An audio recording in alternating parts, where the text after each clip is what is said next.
예, 오늘은 호세아서 제13장입니다. 호세아서 제13장 말씀이죠.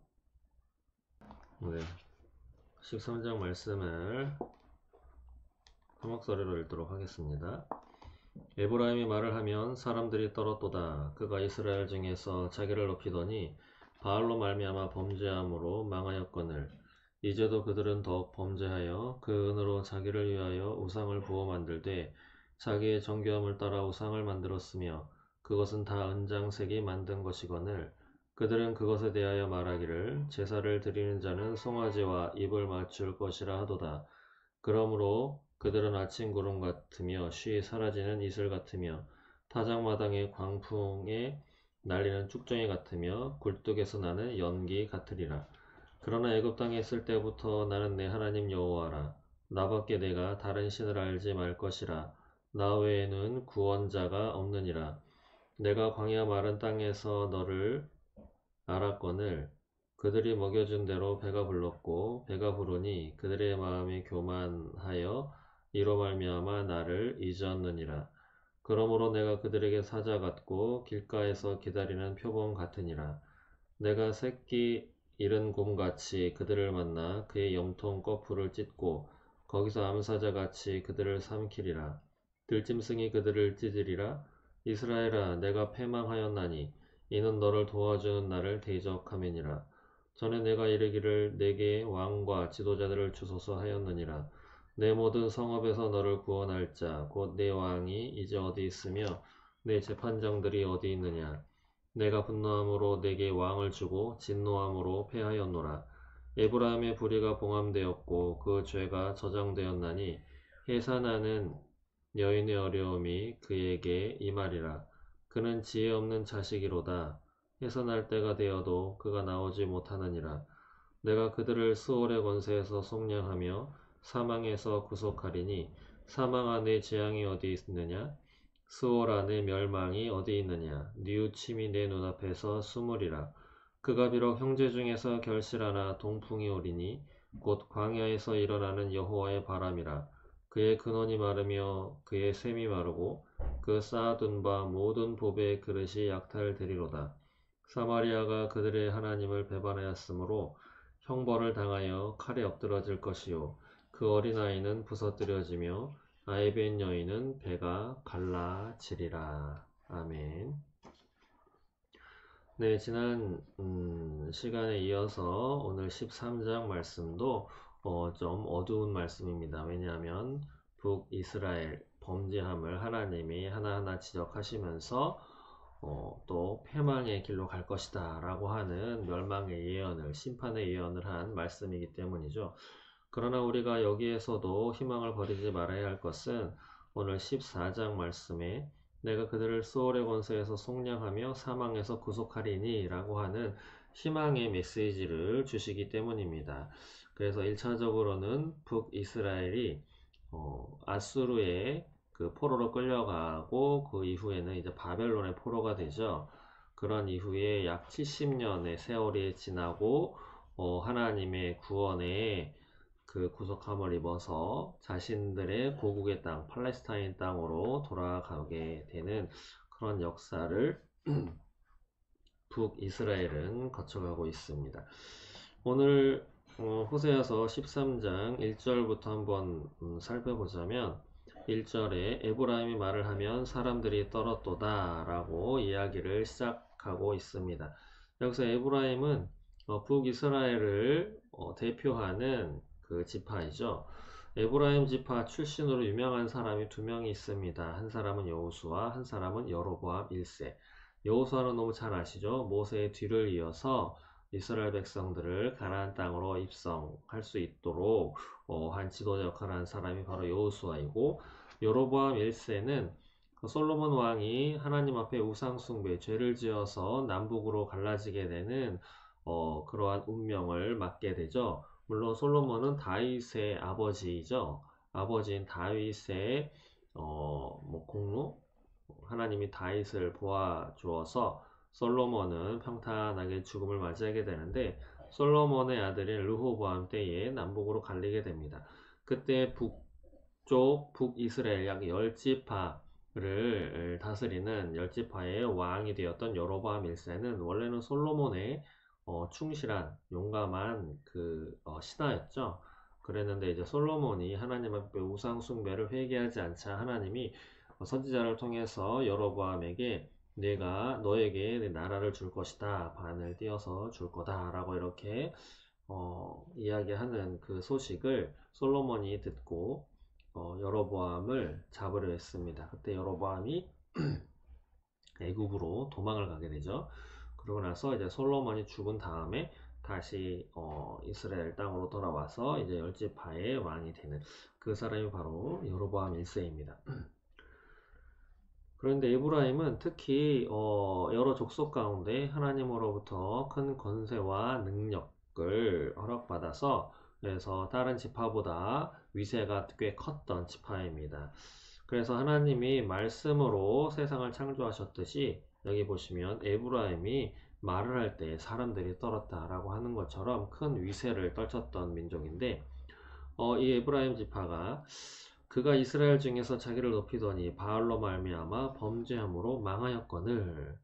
여기서 보시면 에브라임이 자신이 어떻게 이렇게 커졌는지를 인식하지 못하고 하나님 덕분인 거죠. 하나님이 높여주셨기 때문인 것인데 이러한 에브라임이 자기를 높이는 교만에 빠졌습니다. 그리고 바알을 숭배하는 범죄 때문에 망하였다라고 여기서 망하였다 NIV 영어 성경에는 died라고 해서 죽었다라고 표현하고 있습니다. 이것은 마치 아담이 선악과를 따먹고 나서 육신은 멀쩡했지만 영적으로 하나님과 멀어진 영적인 죽음을 맞이했던 것처럼 물론 시간이 지나서 늙어서 죽었지만 영적인 죽음으로 하나님과 더 이상 소통하거나 하나님의 형상을 잃어버리거나 이런 존재가 된 것처럼 에브라임도 바알을 섬겼기 때문에 영적으로 죽었다라고 성경은 말씀하고 있습니다.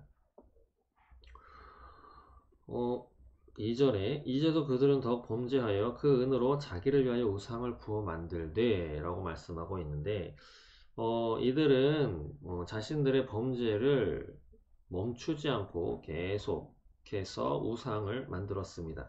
출애굽기에 보시면 10계명을 하나님께서 주시는 말씀이 나오죠. 거기 1, 2, 3계명이 다 우상 숭배 관련된 그러한 말씀인데 여기 보시면 4절에 너를 위하여 새긴 우상을 만들지 말아라 라고 말씀하고 있습니다. 바로 우상은 누구 때문에 만드는 것이냐면 자기를 위해서 만드는 것이 바로 우상인 것이죠. 그래서 하나님이 너를 위해서 새긴 우상을 만들지 말아라고 하셨는데 오늘 2절에 그 은으로 자기를 위하여 우상을 부어 만들되 라고 이렇게 하나님께서 보고 계시는 것이죠. 이렇게 우상 숭배를 이들은 저지르고 살았던 것입니다. 그러면서 2절 후반절에 보면 제사를 드리는 자는 송아지와 입을 맞출 것이라 하는도다 라고 말씀하는 것처럼 하나님께 제사하는 자, 하나님께 예배 드리는 자는 송아지에게 입을 맞추어라. 이것은 바알을 숭배해라. 하나님을 예배하면서 그 자리에서 바알을 숭배해라 라고 하는 것과 마찬가지인 거죠. 여기서 송아지다 라고 하면 기억나는 사건이 있는 것인데 저 위로 거슬러 올라가면 모세가 십계명을 받으러 하나님의 말씀을 받으러 40일 동안 올라가 있었죠. 그때 백성들이 도대체 모세는 어디 간 것이냐, 죽었냐, 살았냐 라고 막 하면서 시끌벅적 할 때 아론이 그들을 두려워해서 그들을 잠재우기 위하여 그들의 갖고 있었던 금부츠를 다 모아서 금송아지를 만들어서 이 송아지가 바로 하나님이다. 이 송아지가 애굽에서 너희를 이끌어낸 너희의 신이다 라고 이야기를 했죠. 이것처럼 여로보암 1세도 금송아지를 만들었습니다. 그래서 베델과 단에다가 금송아지를 갖다 놓고 그 당시에는 성전이라고 하면 예루살렘 성전 하나밖에 없었죠. 그래서 1년에 적어도 꼭 한 번은 모든 유대 백성들이 그 예루살렘에 가서 하나님 앞에 제사를 드렸어야 하는데 이때 여로보암이 제사드리러 예루살렘에 갔다가 이들의 마음이 바뀌어 자신을 왕의 자리에서 끌어내릴까를 두려워해서 베델과 단에다가 제단을 만들고 거기다 금송아지를 갖다 놓고 이것이 너희를 애굽 땅에서 구원하는 너희 하나님이다 라고 이렇게 섬기도록 한 것이죠. 우상 숭배에 빠진 것입니다. 이것을 통해서 볼 때 우리의 모습은 어떻습니까? 예, 하나님을 예배하고 하나님을 믿는다고 하면서 실제 삶에 있어서는 송아지를 섬기는 이들과 같은 모습의 삶의 모습은 없는지 돌아보아야 할 것입니다. 하나님만을 의지하고 하나님만을 바라보아야 할 것인데 우리 눈에는 하나님은 안 보이고 기도에도 응답이 바로바로 오진 않죠. 그런데 우리 눈에 보이는 것들은 너무도 많이 있고 우리의 문제를 해결해 주마 이것이 옳은 길이다 라고 이야기해주는 그런 정보들은 넘쳐납니다. 유튜브를 통해서 또 많은 SNS라든지 인터넷을 통한 정보가 너무도 많이 우리 손에 쥐어지기 때문에 그것을 통해서 문제를 해결하고 그것을 통해서 나의 인생을 이끌어갈 계획하고 살아내려는 그런 움직임들이 우리 자신도 모르게 그런 쪽으로 가게 되는 삶이 우리인 것입니다.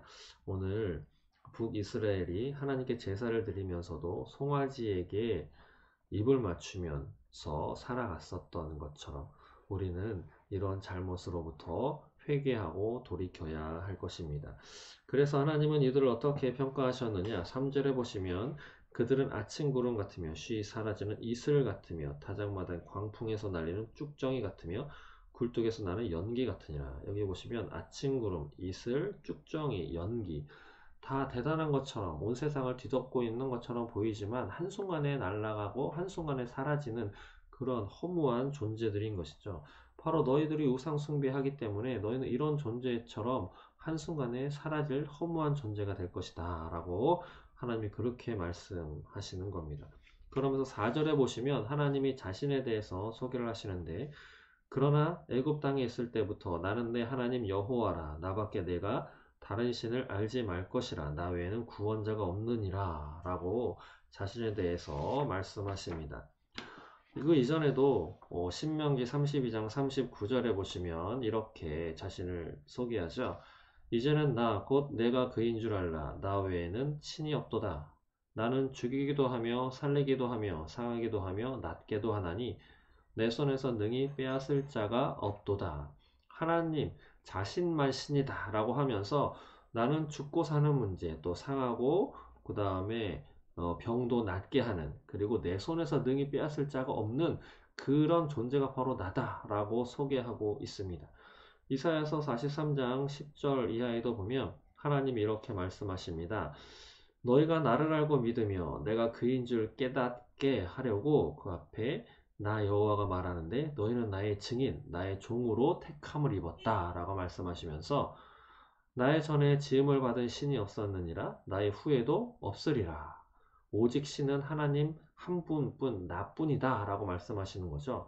그러면서 11절에 나 곧 나는 여호와라 나 외에 구원자가 없느니라 내가 알려주었고 구원하였으며 보였고 너희 중에 다른 신이 없었나니 그러므로 너희는 나의 증인이요 나는 하나님이니라 여호와의 말씀이니라. 과연 태초부터 나는 그이니 내 손에서 건질 자가 없도다. 내가 행하리니 누가 막으리요. 하나님이 하시는 말씀입니다.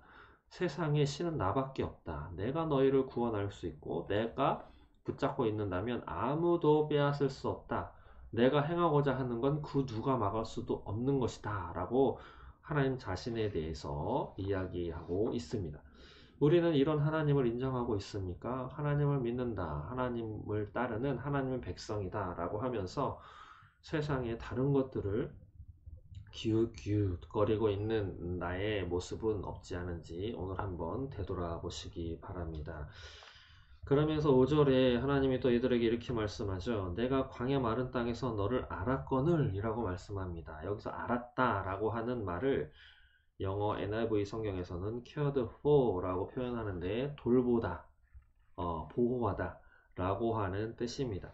신명기 32장 10절에도 여호와께서 그를 황무지에서 짐승이 부르짖는 광야에서 만나시고 호위하시며 보호하시며 자기의 눈동자같이 지키셨도다 라고 말씀하시는데, 하나님이 보호하신다, 하나님이 너를 이렇게 보호하시고 돌보셨다, 마치 자신의 눈동자처럼 지키셨다 라고 말씀하시는 것이죠. 그랬는데 하나님이 지키시고 돌보시고 먹을 것도 주셨는데 6절에 보시면 그들이 먹여준 대로 배가 불렀고 배가 부르니 딴 생각이 든 거죠. 그의 마음이 교만해서 나를 잊었다. 예. 우리도 무언가 갈급하고 부족하고 필요한 것이 채워졌을 때 하나님을 잊진 않으셨습니까? 하나님께 감사하다고 그 당시에는 기도를 드리지만 그 순간이 지나가고 나면 나에게 갖춰진 것들 때문에 그거 누리느라고 하나님을 잊은 적은 없으십니까? 하나님은 그것을 다 보고 계시고 나를 잊었다. 왜? 내가 채워준 그것들 때문에 너는 나를 잊었구나 라고 이렇게 말씀하시는 분이 바로 하나님이십니다. 하나님께서 채워주시는 것을 감사하는 것을 끊이지 그칠 것이 아니라 그 감사함으로 하루하루를 살아내면서 하나님을 꼭 기억하시는 저 여러분 되시기를 소망합니다. 그래서 7절에 하나님이 사자 같고 기다리는 표범 같고 새끼 잃은 곰 같고 암사자 같이 그들을 찢으리라. 하나님이 이렇게 화를 내신다라고 하는 거죠. 새끼 잃은 곰 얼마나 난폭하겠습니까? 이 네 개의 짐승으로 표현한 그 민족이 바로 아수르죠. 아수르는 용맹하고 또 포악하고 잔인한 것이 한이 없는데, 이들을 들어서 이스라엘 백성들이 많은 고난과 엄청난 아픔을 당했습니다. 그래서 결국은 9절에 이스라엘아 내가 패망하였나니 과거형으로 표현하고 있습니다. 이 호세아가 하나님의 말씀을 받아서 예언의 말씀을 전할 때는 아직 이스라엘이 패망하지 않았죠. 그러나 하나님이 보시기에는 이미 죽은 백성, 이미 패망한 민족이기 때문에 이렇게 과거형으로 예언의 말씀을 주신 것이죠. 그러면서 그 이유를 또 말씀하시는데, 이는 너를 도와주는 나를 대적함이니라. 내가 너를 도와주는 하나님인데 너가 나를 대적했다라고 하나님이 이야기하시는 것이죠. 그래서 하나님을 대적해서 승리할 자 아무도 없습니다. 아수르 하나님 앞에 들어서 쓰임받았고 바벨론도 하나님 앞에 들어서 쓰임받았지만 하나님을 대적한 백성, 자신들이 왜 그런 위치에 있는지 깨닫지 못했기 때문에 하나님께서 그 나라는 지금 흔적도 없이 사라져 버렸습니다. 그렇듯이 하나님을 대적하는 것은 세상에 아주 미련하고 불행한 결과를 갖고 오는 일인 것이죠. 그러면서 10절에도 왕과 지도자들을 내게 주소서. 네, 이렇게 이스라엘 백성들에게는 원래 하나님만이 왕이었는데 이스라엘 백성이 하나님께 나에게 왕을 허락해 달라고 쫄르고 쫄라서 왕을 허락해 줬죠. 그 초대왕이 사울이었고, 그 다음에 여기에 보시면 여로보암 1세 왕도 이들이 요청해서 왕으로 삼았습니다. 그런데 하나님이 이렇게 질문하는 거죠. 모든 성읍에서 너를 구원할 자, 네 왕이 이제 어디 있느냐? 내가 너를 징벌할 때 여기에서 구원할 자, 내가 그토록 원했던, 내가 의지하는 그 왕 어디 있느냐? 한번 찾아봐라 라고 말씀하는 거죠. 11절에는 내가 분노해서 내게 왕을 주고 진노해서 또 패하였다. 왕을 준 자도 나고 그 왕을 패한 자도 나다 라고 하는 거죠. 그러면서 에브라임, 북이스라엘의 불의, 잘못, 죄책이 봉함되었고 그 죄가 저장되었다. 죄가 쌓이고 쌓였다. 죄가 관영했다 라고 하나님이 보시는 거죠. 그러면서 13절에 보시면 어떤 어려움을 임하게 하시냐면 해산하는 여인의 어려움이 임하도록 하나님이 하신다 라고 하는 거죠. 해산하는 여인 얼마나 힘들겠습니까? 지금은 뛰어난 의학 기술로 인해서 죽어가는 태아도 살리고 위태한 산모도 웬만하면 다 살아서 인생을 살아갈 수 있도록 치료하는 기술이 있는데, 이때는 그런 기술이 하나도 없었기 때문에 해산하면서 죽는 아기도 많고 또 죽는 그 여인도 많았습니다. 이것을 통해서 하나님이 말씀하시고자 하는 것을 좀 알 수 있는데, 하나님이 징계하실 때는 이렇게 어려움이 있지만 또 해산한 여인이 그 어려움을 견뎌내고 이겨내고 잘 해산을 하면 새로운 새 생명을, 새 아이를 자신의 품에 안을 수 있는 그 기쁨이 있는 거죠. 그런 것처럼 북이스라엘이 이 해산하는 여인의 어려움을 겪게 될 것이지만 너희가 돌이키고 회개하면 내가 구원을 해주겠다. 내가 그 어려움에서 다시 건져내 주겠다. 라고 하는 그 약속의 말씀을 주시는 거죠. 이어서 14절에 하나님이 희망의 약속의 말씀을 주시는데, 내가 그들을 스올의 권세에서 속량하며 사망에서 구속하겠다. 예, 스올과 사망 다 죽음, 지옥 이렇게 보시면 틀리지 않는데, 속량이다 라고 하는 것은 값주고 사는 것을 말하고, 구속하는 것은 중보자로 인해서 해방하고 자유를 얻게 하는 것을 이야기하고 있습니다.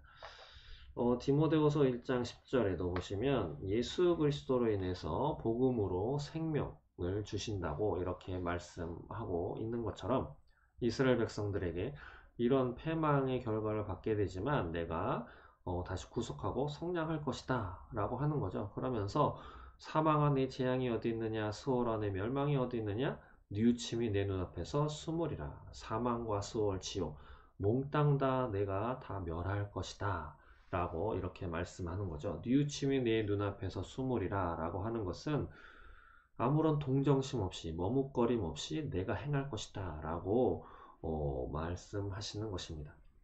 1차적으로는 아수르와 바벨론으로부터, 또 궁극적으로는 죄와 사망으로부터 하나님께서 구원해 주시겠다라고 약속하시는 것이죠. 우리는 이 약속의 말씀을 붙들어야 할 것입니다.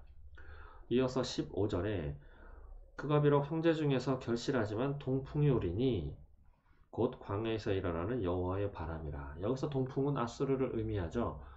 지난 시간에 말씀드렸던 것처럼 동풍, 아주 메마르고 무더운 바람인데, 이 동풍이 불면 모든 곡식이 다 말라서 죽게 되는 이 안 좋은 그런 재해를 의미하는 것인데, 바로 아수르를 통해서 이 북이스라엘을 하나님이 그렇게 만드신다라고 하는 거죠.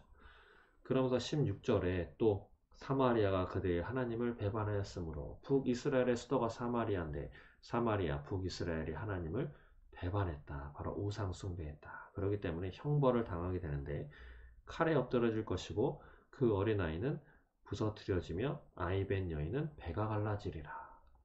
참으로 참혹한 그러한 상황을 맞닥뜨리게 된다라고 하는 거죠. 열왕기하 15장 16절에 보면 무나햄이 있을 때, 그때 무나햄이 디르사에서 와서 딥사와 그 가운데 있는 모든 사람과 그 사방을 쳤으니 이는 그들이 성문을 열지 아니하였음이라. 사마리아를 몇 달 동안 둘러싸서 포위했죠. 그런 사건이 역사적으로 있는 것인데, 그러므로 그들이 그곳을 치고 그 가운데 아이벤 부녀를 갈랐더라. 하나님이 16절에 말씀하시는 것이 실제로 역사적으로 일어난 사건입니다. 하나님의 말은 하나도 그냥 나오는 것이 없습니다. 하나님이 말씀하시면 반드시 이루어지는 거죠. 오늘 말씀을 마치면서, 하나님은 하나님을 떠나고 우상 숭배하고 하나님을 배반하고 돌이키지 않은 북이스라엘을 하나님은 징계하시고 처벌하시고 패망하도록 하십니다.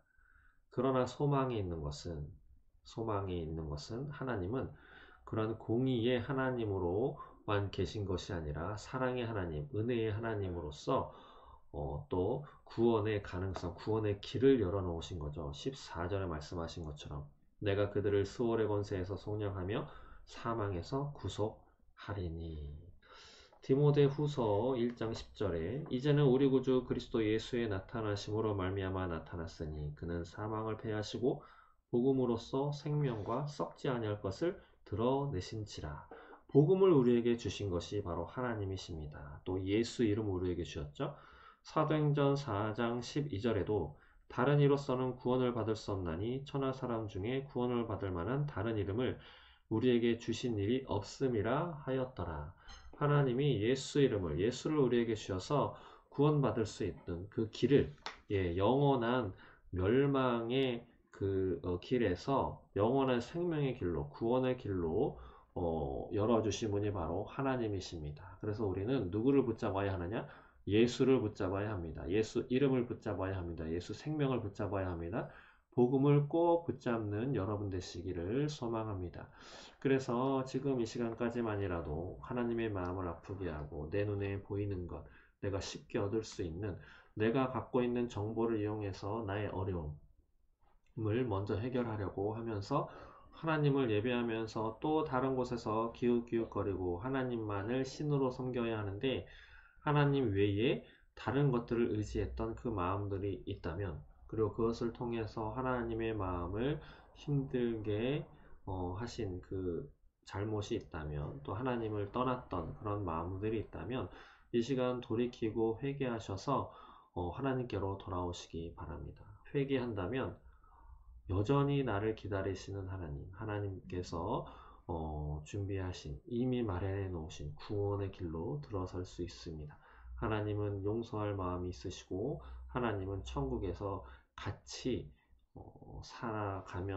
살아가기를 오매불망 바라고 계신 분이 바로 우리 하나님이신 줄 믿으시기 바랍니다. 그래서 예수 이름을 붙들면서 오늘 다시 하나님 앞에 돌아오고 잘못이 있는 것 회개함으로 예수 이름 앞에, 또 예수의 권세 앞에 하나님께서 도와주시는 그런 인생을 오늘 살아내시기를 주님의 이름으로 축원합니다. 함께 기도하겠습니다.